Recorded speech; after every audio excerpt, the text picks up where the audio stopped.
Africa Express, a new African talk show, rebranding Africa. We're insightful, inquisitive, and intriguing. We simply bring Africa to you. Welcome to Africa Express. Today, we are going to Bai Korona, and you will not believe who will be our special guest. He is none other than His Excellency, President Ernest Bai Korona, who is the President of the Republic of Sierra Leone. Sir, you are welcome to Africa Express. Thank you. Sir, you have been in office for close to 4.5 years now? 4 years. 4 years. A little over 4 years. And you are also planning to go back, sir, to run again. Could you tell the audience who His Excellency is?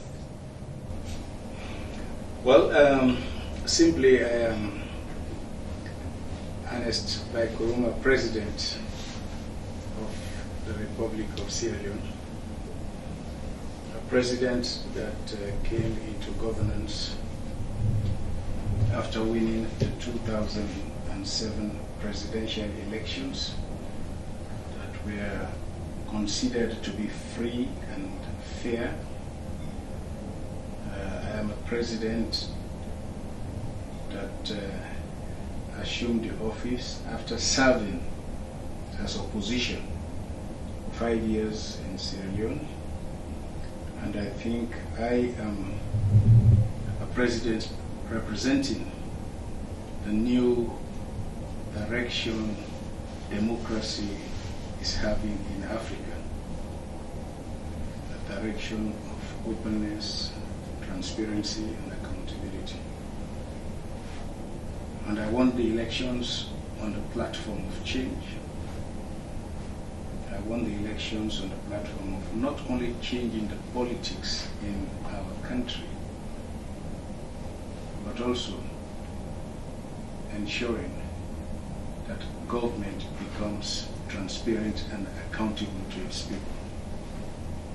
So having served as president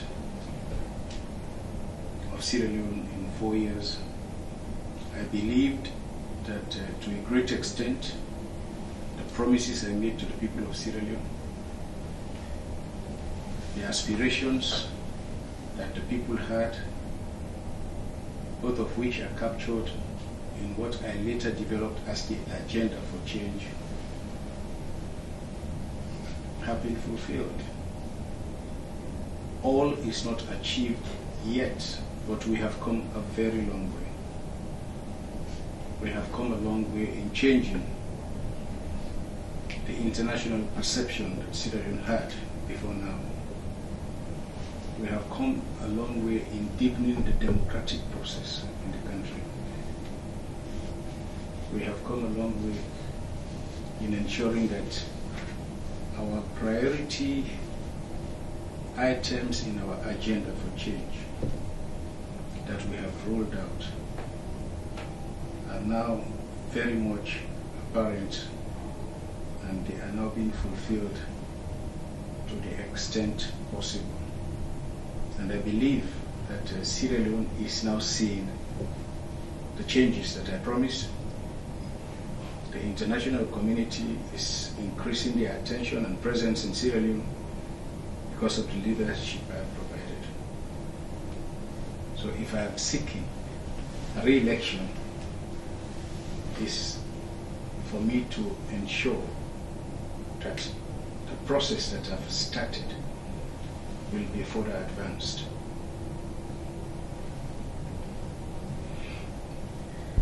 I watched your inaugural speech, and one of the issues you pledged was to improve employment.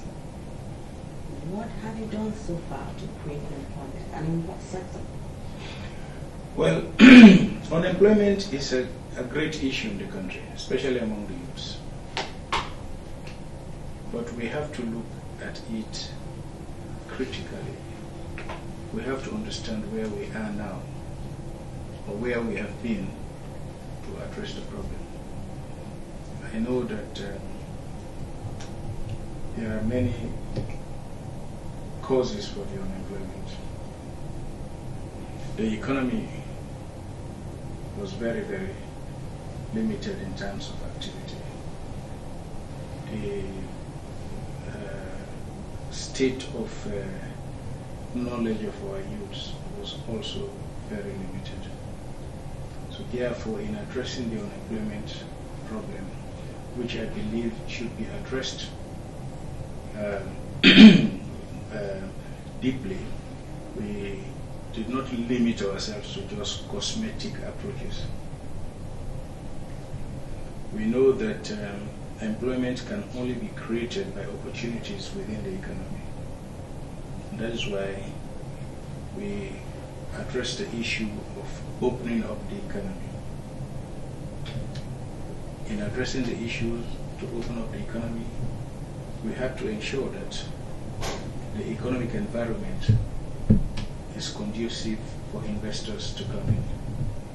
And in that direction, we have done a great lot in building the economic environment. We have effected legal changes. We have effected procedural changes. We have also given confidence to investors to come in. That is why today we have attraction in the mining sector, because we have a new instrument that will ensure that Sierra Leone benefits from our mineral resources, and also create a level playing field for investors. We have mining companies in the iron ore industries. We have at least 3 companies that are up and about. We have in the diamond sector, the Kwadu Holdings, that is now moving on. We are reviewing the contracts that we inherited in the mining sector. These are all proving very well. The agricultural sector, which also holds the promise of a great employment opportunities, we have prioritized. We have rolled out the smallholders commercialization. The object here is to commercialize agriculture. We are opening up the employment opportunities, because until the private sector takes her rightful place in the development of the country, you will not have job opportunities. And that's where we have focused on that. Building the sectors that will have to create opportunities.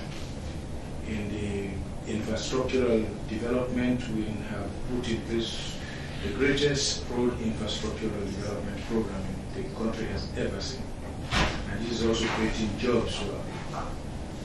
Now, over and above that, we believe that as an economy, we have to ensure that we build the environment. We have removed the bottlenecks in establishing a business. We have ensured that investors are protected in terms of their capital, in terms of disputes. We now have commercial courts. So this has increased the business environment. And all of what we have done has been appreciated and recognized by institutions like the World Bank, who have increased our ratings in doing business. The Ibrahim Index have also increased our good governance stance, to the extent that Sierra Leone is now considered as one of the top reformers in Africa, and the place that is safest to establish and do business. So with this, we have created opportunities for employment, and I believe that is the direction we have to go. On the basis of this, the youths that we have, or the personnel, we know that we have to develop their skills. A lot of training is going on. We are improving on our technical vocational institutions, tertiary educational systems are improving, trying to prepare them for the job market. So I think it is an all-inclusive process. It is not just a short-term approach. We have to ensure that we create the environment, to create the opportunities, and also ensure that we develop the skills that are required for the job market. So you mentioned the youth and also commercializing agriculture. I think looking at Africa as a whole, it seems like there's this movement of youth into the city and basically leaving no one back in the rural areas to do agriculture. Is there something in your plan to encourage the youths to return back to the rural areas? Because again, they are the ones that have the stamina to actually engage in agriculture. And everybody cannot be behind the desk. So is there something that you could do or that you're already doing to change this migration of youth into the city? Yes, well, you have to understand why these young people are migrating to the cities. Some of them do migrate in search of jobs. So if you create job opportunities for them in the rural areas, I am sure it will be an attraction that will retain them. Some of them do migrate because of the need for them to access utilities easily.